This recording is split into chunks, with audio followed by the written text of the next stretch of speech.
要想赚钱，首先我们得知道钱到底代表着什么呢？钱的真实含义是什么呢？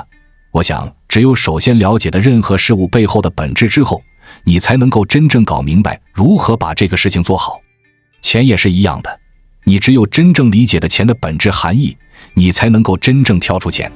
再重新看得起，才能够抓住赚钱的本质。这也是为什么我们每天都在追求着如何赚钱，每一天都在拼命地想着赚钱，却越来越赚不到钱，钱越来越难赚的核心原因，因为你没有搞懂背后的核心本质。那么到底为什么我们赚不到钱？背后的核心原因到底是什么呢？第一个核心的原因就是我们每个人都很在乎钱，我们每个人都想赚钱。当我们每个人都在乎钱，你要想从他的口袋里面把钱拿出来的时候，就会变得很困难。我们每个人都想要更多的钱，那么每个人都想去争夺钱，那么竞争就会越来越激烈。大家都想要的东西，大家又都不想给别人的东西，你跟别人去抢的时候，是不是很累？这是第一个原因。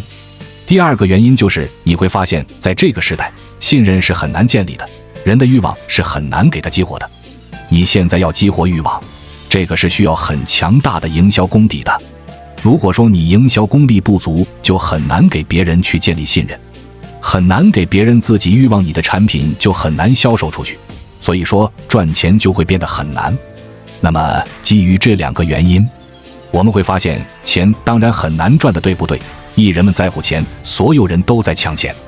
信任又很难建立，你又没这个功力，所以说你根本赚不到钱。那么赚钱的高手，他们到底是用什么样的思维在思考和理解赚钱的？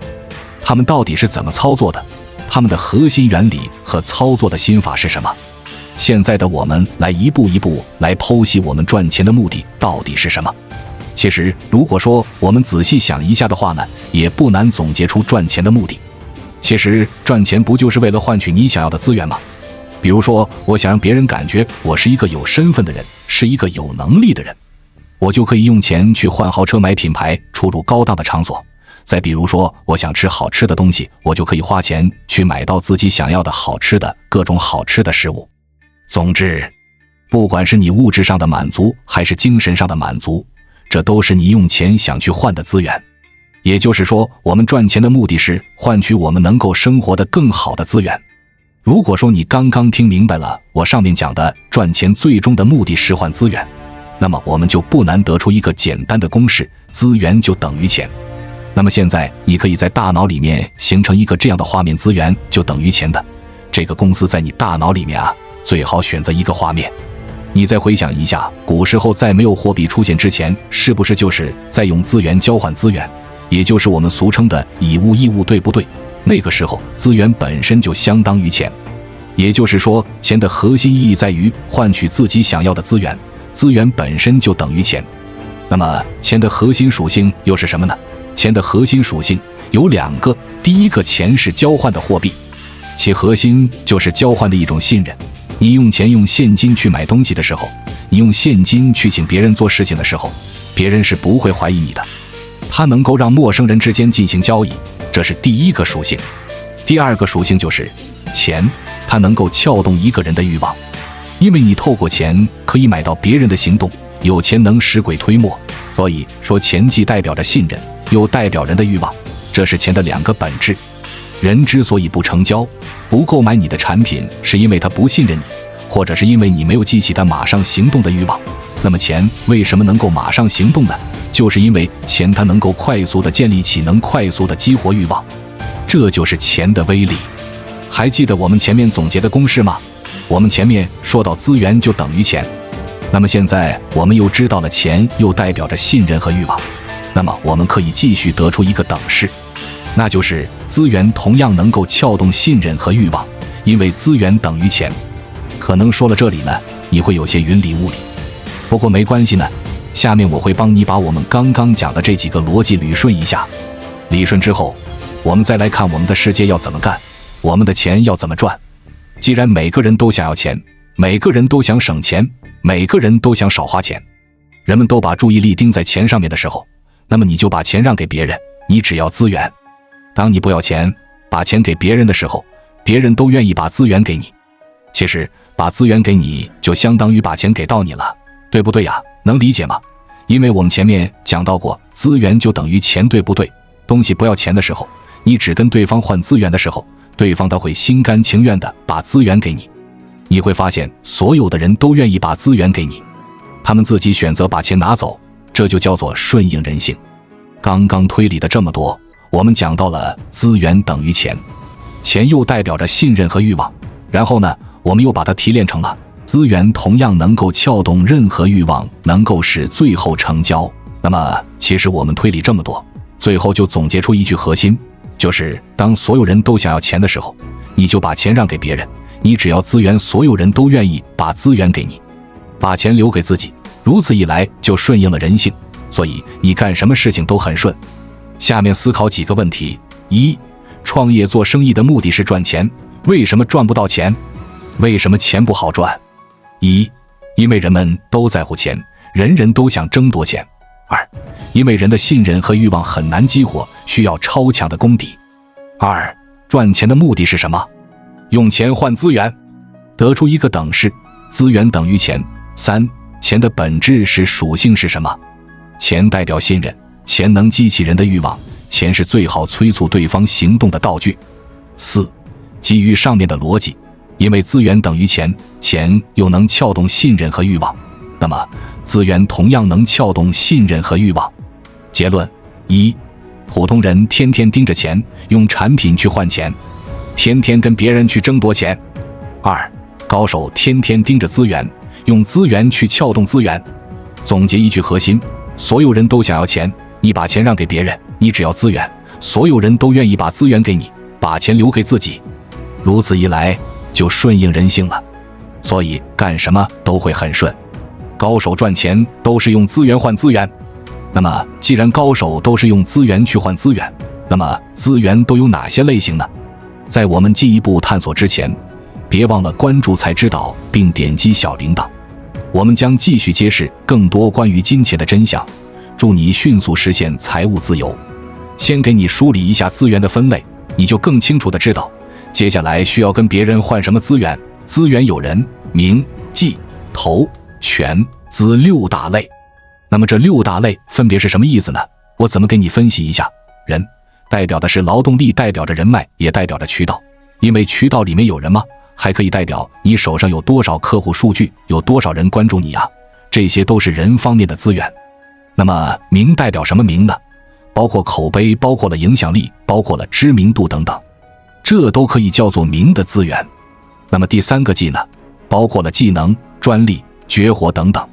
这都属于技的范畴。投呢，就包括了稳定高回报的项目，还包括了投资的资金。权呢，就代表着权力，或者是代表着某个职位。为什么说是职位也代表权力呢？因为你在这个职位上面所应有的权利，它也是属于资源的范畴。那么最后一个呢，叫做资。资就包括了资产，你所需要的物质等等，都属于资这个资源的范畴。那么这些综合起来，就是我们讲的资源所涵盖的内容，分别是人、名、技、投、权、资这六大类。你得好好的把它记住梳理出来，并且呢，最好是放在你能够看得到的地方。这是我们作为每一个生意人必须要明白的六大资源范畴，这些都是你必须牢牢掌握在手上的。接下来我们通过一个柴米油盐的案例来讲透用资源换资源的生意操作逻辑。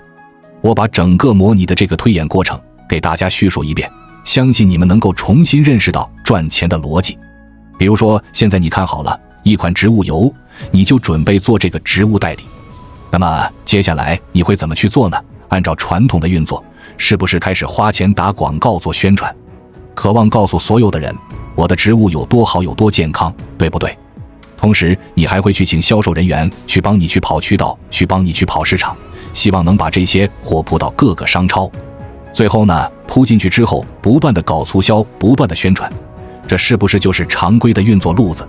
但是呢，现在问题来了，你投入了大把的钱及很多人去做市场，你会发现这种产品卖不出去，变得非常的苦恼，用各种促销手段都把钱用尽了，但是半毛钱也没有收到。事实呢，你就会想一个很厉害的人才能跟你合作，可是你的生意都已经这个样子了，真正厉害的人才他不会为你所用的，因为你手上没有钱去请他。然后现在你想去聘请有能力的策划大师帮你搞一场策划，但是呢，你现在也没有钱去聘请策划大师，没有钱去找市场运作能力强的团队帮你来执行。你能够理解这个场景吗？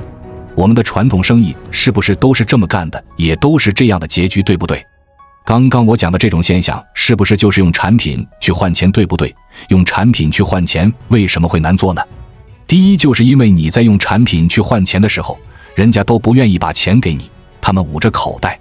这在没有真正感觉到充分占便宜之前，他们是不会随便用钱去买你的油的，因为每个人都很在乎钱。第二，所有人都在抢钱，为什么其他的品牌都在虎视眈眈地盯着你？你跟他们去争夺，你要知道他们的影响力比你更大，他们更舍得投入广告做宣传。第三，你很难跟顾客建立信任，你很难刺激消费者的购买欲望，因为你的营销功底实在是太差了。所以说就陷入了我们刚刚讲这种窘境，对不对？代理一个产品根本就卖不出去。你说我们传统的生意是不是都是在面临着现在的困境呢？之所以会出现之前我们讲的这种情景，就是我们前面所讲到的，我们传统生意之所以艰难，就是他们仅仅停留在用产品去换钱这个思维层面，他们只知道代理一款产品，然后靠促销赚差价来赚取收益，仅只有这种局限思维肯定是不够的。他们不知道真正发展生意最快的方法是不赚钱不要钱，钱都给别人。你只要资源有了资源之后，你再用资源去换资源，用资源去撬动市场，只有这样的思维才能够非常轻松地把市场做起来。这时呢，可能你会疑惑，话虽如此，但到底如何才能够用资源来撬动市场呢？我要具体怎么操作呢？那么接下来呢，我就用卖米来作为切入点，来给你打个比方，来搞明白我们用资源撬动市场的运作思维到底怎么样具体落地。比如卖100元的米出去，传统的差价能够赚到15元，我这是打个比方，具体的数字我们参考。但是呢，现在本来你赚的这15块钱1分钱都不赚，你跟消费者说现在你在我这里买200块钱的米就可以送你100块钱的礼品。那么100块钱的礼品是怎么来的呢？其实就是我们买100块钱就能够赚15块钱的利润，对不对？消费者消费200块钱，是不是我们就有30块钱的利润？那么我们拿30块钱转换成100块钱的礼品，刚好放大了3.3倍的价值，这个杠杆对不对？这样的话你没有赚1分钱，但是不是能够快速的跳动消费者资源，能够理解吗？你没有把应该赚的钱全部放在自己的口袋里面，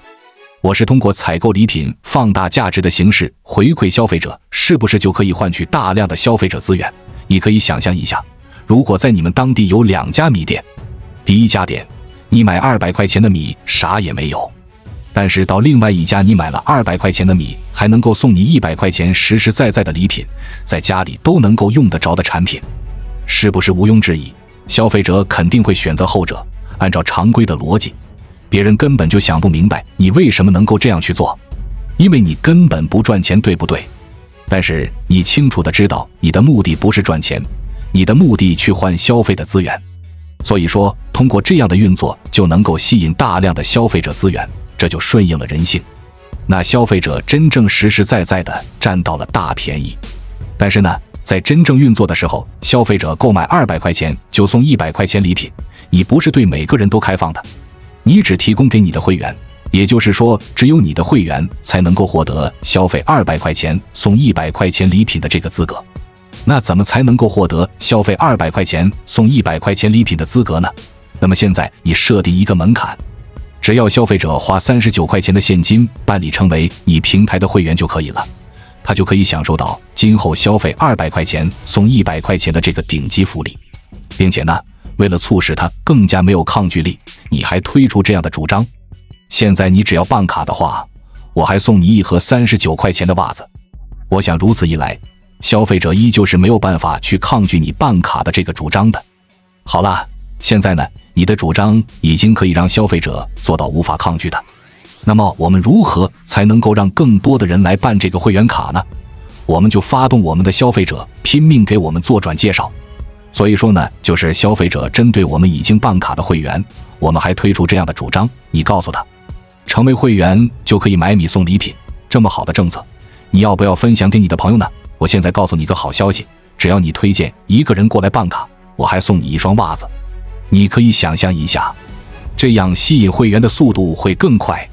是不是基本没法抗拒？你要知道，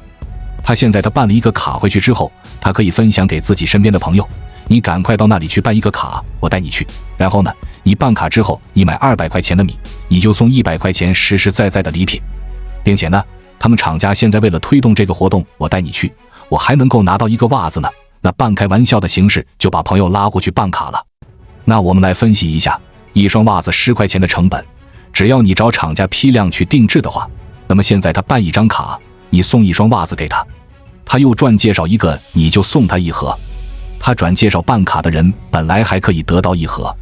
是不是相当于你每办一张卡，然后加上1张卡的转介绍，你能够收到78块钱，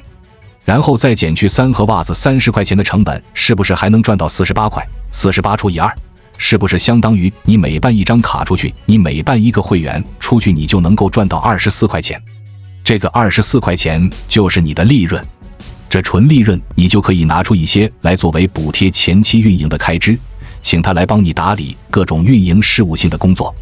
其实你啥也不用干，请人干就行了，但是会员基本上也就被你引爆了。办了大量的会员之后，今后是不是就会有大量的会员来你这里买米啊？因为此卡到你这里买米消费200块钱，就能够得到100块钱实实在在的礼品呢。这个时候这个礼品你千万不要放在你的店里面，你应该把这个礼品摆放到某个需要客流量的某个商业体，可以是某个商场或者是某个商圈，你把它放在那里，每个月让我们的消费者集中去领，哪几天可以集中去，这样的话你就可以直接透过你赠送的这个礼品，帮助这个商圈或者是商业体集中性的去引流。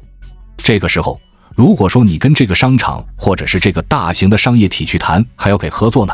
如果说他本身就缺客流的话，我估计他会求着跟你合作，因为你给他免费带去了大量的客流量。你要知道，这种缺客流量的商业体啊，他请别人来策划引流，估计还要付出大量的成本，对不对？现在你不要这个商业体1分钱，人家自然是求之不得的。虽然你不要钱，但是呢，请你记住我们前面讲的原则，我们不要钱，但我们要什么？我们要资源。你的要求很简单，就是在商圈里面给你一些可以摆放的展示广告位就可以了。我相信你不要钱，你只要展示的广告位这样的要求，没有人会拒绝你。如此一来，你是不是瞬间就获得了这个商业体操盘的这个人的资源？因为你帮了他一个大忙，对不对？你跟他交上朋友是很简单的，同时你还换到了这个商业体的影响力。你至少今后可以出去说，你看那个商业体，我每个月给他大量的引流，都会引好几万人次。你的影响力本来就有了，同时呢，你还换到了宣传广告位的资源。换了商圈的广告位资源之后呢，你就把这个商圈的广告位的这个展架，你把它摆上，然后每个展架分出几个广告位出来，一个能规划出好多的广告位。这个时候呢，你就可以进入到某个商会里面去，你交钱加入到商会，然后他跟商会的人交朋友，并且呢，为了显示你愿意跟他们交朋友，显示你的大方，你跟每个商会的人交朋友的时候，你就把这些切割出来的广告位免费送给他们去打广告。那么通过这样的形式，虽然你的广告位你没有赚钱，但是你得到了商会每一个人的这个信任，转到了商会的人脉资源，因为你送了他们广告位，他们都已经欠下你的人情。这里的我再补充一点啊，还记得我们前面讲到的吗？我们每办一张会员卡出去，我们能够赚到多少钱？是不是赚到24块钱？现在我们还做一个动作，我们跟慈善机构合作，每办一张卡出去，我们还拿出2块钱出来捐助，并且呢，在办卡的过程中呢，我们还大力的宣传慈善公益。如此一来，你是不是没有花钱？跟慈善机构合作，做了公益，做了好事，做慈善，你又赚到了美誉度，还能够成为当地的慈善之星。好啦，现在你帮商业体引流了，你的影响力来了，你搞慈善美誉度也有了，办了大量的会员出去，你的客源也不成问题了。其实如果说你在对外发布消息，你告诉所有人说谁有好的项目和产品都可以跟你来谈合作，只要符合你挑选项目和产品的标准，那我就推荐给我的会员给你，这个时候是不是会有很多好的项目或者是产品来找你跟你谈合作，你就可以筛选出很多好的项目。到现在你再也不会缺项目资源，你再也不会缺产品资源。当你有了很多好的产品和项目的找你跟你合作的时候，这时你是不是可以征集真正有运营这个项目的人才？大把的人才都会愿意跟你合作，因为你有影响力，你有客源，你有现成的产品和项目，只需要执行运营就能够马上收钱了，这是人才求之不得的。你跟任何一个人才说，你们看我这里有好的项目，你们大家一起来比哦，谁都可以来运作这个项目，看你们谁更有能力更有资格来运作这个项目，把这个项目给操盘起来，你们拿出证明给我看你们的方案。那么这样的话，你每个项目都可以用股权的形式来整合运营的人才，你能够吸引大量的人才来跟你合作各种的项目，然后你不要付出任何的成本，影响力有了，会员基数有了，产品项目有了，刚刚我们又整合到了运营项目的人才，事实是不是就具备了拉人来投资这个项目的前提？那么投资钱的人哪里来的？很简单，前面我们不是说了吗？通过加入商会赠送商会成员的这个广告位认识了很多商会的朋友，这个时候你跟自己商会的朋友路演你的项目，展示你的资源，根本就不会缺投钱的人，大把的人愿意把钱投给你，你后端就可以做大量的项目部，人才和钱都是自动化被你吸引的，这才是真正的操盘生意。只要你的这个生意平台搭建起来之后啊，具有无限的项目可以嫁接的后端，你可以整合到无限的人才进来，能够理解吗？请一定要把我刚才分享的整个全套思路理解清楚。你感受一下，是不是每个环节都很顺畅，根本不需要用什么样的销售技巧，每个环节都是让人占尽便宜，每个环节都是在顺应人性在做事情，都是在用资源做交换，用资源来撬动市场。请你再次记住，真正的生意操盘高手，他们能够快速崛起的核心秘诀，就是他们不是在经营产品赚差价的生意，而是在使用资源撬动资源的思维，这才是财富的核心秘密。听明白了吗？上面的整个过程虽然只是一套演绎的方案，但是赚钱的核心思维已经给大家阐述得非常清楚了。为什么有的人赚钱很简单，有的人赚钱很难？你是在用产品去换钱，高手都是用资源再换资源，用资源再撬动资源，让资源的交换对象尽量占尽便宜，从而无阻碍地把资源转换得越来越大。因为换资源比换钱简单多了，但是最终的结果是换来的资源它就能够换到钱，因为资源也能够撬动人的信任和欲望，这就是赚钱思维的最大的差别。关注我，我是才知道，带你解锁更多金钱的真相。